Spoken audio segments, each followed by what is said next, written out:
Izola in Piran, dve šoli, dva načrta za valeto. Pokazali se bomo najprej tako, kot vsi ostali mislijo, da smo, in potem na koncu pa bomo v bistvu pokazali, kaj resnično smo. Da radi gremo ven, se zabavamo in nismo samo na telefonih.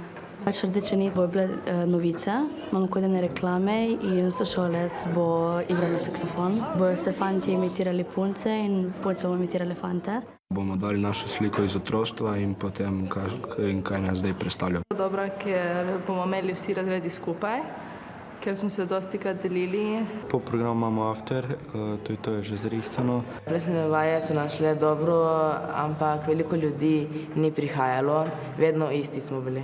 Pomeni tisti standardne plese, kot so vsako leto. Izolčani bodo valeto priredili v kulturnem domu, Pirančani pa razmišljajo o hotelu. Za hotel smo se odločili, ker je tudi nekako lepši prostor. Imamo v različnem prostoru kot vsi ostali razredi prej, 9 razredi prej. Na obeh šolah jih na plesne točke pripravljata učitelja športa, da ples izpilijo, imajo še nekaj časa.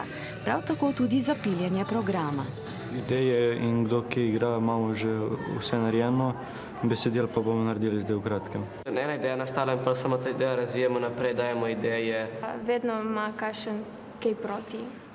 Probamo v bistvu priti do skupne ideje, ki skoraj vsakemu ustreza. Punce je najbolj pomembno oblekice, kako bomo se zrihtali. Smo se že dogovarjali tudi po parih, kaj boste imela par enako oblečene na butu. Večina si bo dala kakšne nohte. So bolj zanimivi krajši nohti in z večjimi vzorci.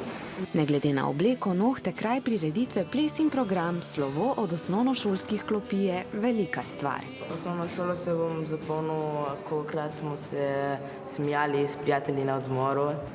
Z ene strani komaj čakam, da končam, mi bo pa tudi težko, ker spet je to en del mojega življenja. 9 let smo bili šolci, dobri, slabi spomini.